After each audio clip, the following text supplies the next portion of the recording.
Assalamualaikum warahmatullahi wabarakatuh.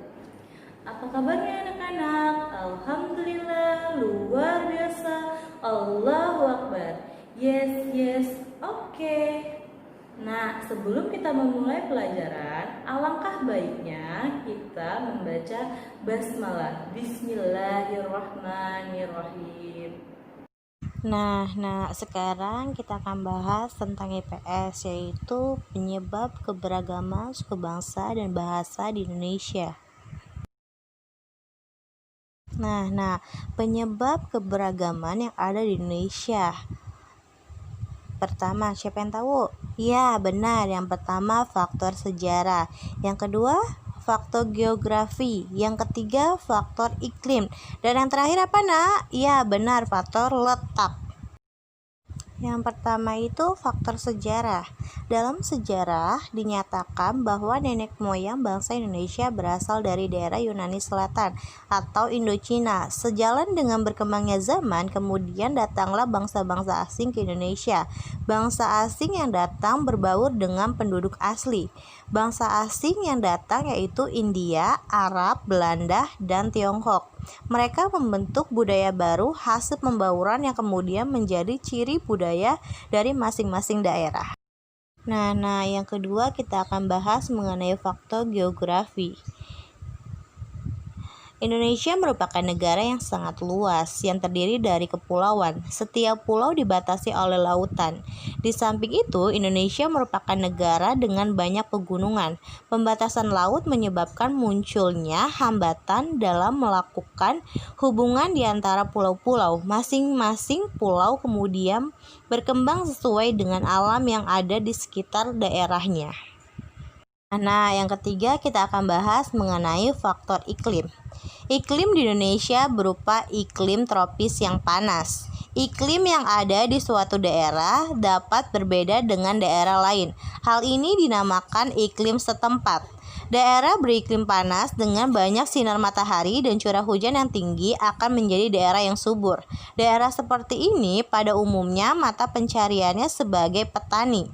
Daerah beriklim panas dengan sedikit turun hujan menyebabkan menjadi daerah tersebut kurang subur. Akan tetapi yang tumbuh hanya padang rumput yang luas. Mata pencarian daerah tersebut adalah sebagai peternak. Contoh suku bangsa di daerah ini yaitu wilayah Nusa Tenggara seperti Flores, Ende, Timur, dan Sumbawa. Daerah beriklim panas di pinggir pantai menyebabkan masyarakat menjadi nelayan yang mengembangkan budaya menangkap ikan. Nah, yang terakhir yaitu faktor letak.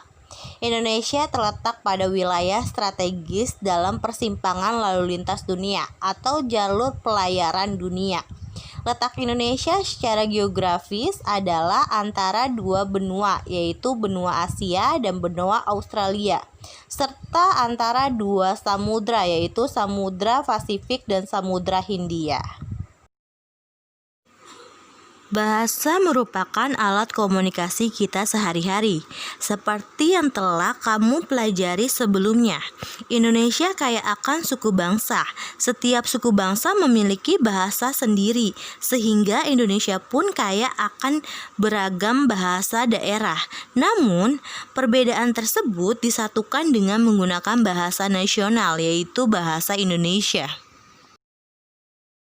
Nah, Bu Lisa akan ngasih contoh mengenai bahasa daerah yang ada di Pulau Sumatera, yaitu ada apa aja bahasa daerahnya? Ada Aceh, Batak, Bangka, Nias, Minangkabau.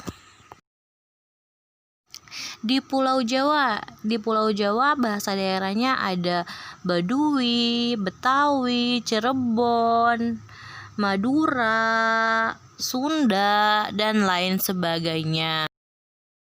Di Pulau Kalimantan yaitu ada namanya bahasa daerah Dayak. Terus ada apa lagi, Nah? Iya, benar, ada bahasa Bukit, Bulungan, Burusu, dan lain sebagainya. Selanjutnya di Pulau Bali dan Nusa Tenggara, bahasa daerahnya ada Abui, Adang, Andonara, Alor, Amarasi. Terusnya ada bahasa Bali, Bima, Bunak. Ada bahasa apa lagi, Nak? Iya, benar, ada bahasa Sumbawa, Terweng. Terus ada apa lagi, Nak? Iya, benar, ada bahasa Soa. Nah, selanjutnya yaitu Pulau Sulawesi. Di rumpun bahasa Sulawesi ada yang namanya bahasa Balantak, terusnya ada namanya bahasa Bambam, terusnya ada yang namanya bahasa Baras. Terusnya di rumpun bahasa Filipina yaitu ada yang namanya bahasa Bantik. Terusnya ada yang namanya bahasa Bintauna. Terusnya ada yang namanya bahasa Gorontalo. Terus kita masuk ke rumpunan bahasa sama Bajau, yaitu bahasa Bajau Indonesia. Terus rumpun bahasa Sulawesi Selatan ada yang namanya bahasa Bentong dan bahasa Budong-Budong sama bahasa Bugis. Terus habis itu di rumpunan bahasa Melayu yaitu Melayu Makassar dan Melayu Manado. Cukup sekian pembelajaran dari Ibu. Sebelum Ibu mengakhiri pembelajaran, alangkah baiknya kita membaca hamdalah, alhamdulillahirabbil alamin. Wassalamualaikum warahmatullahi wabarakatuh. 5 karakter SDI Assalam.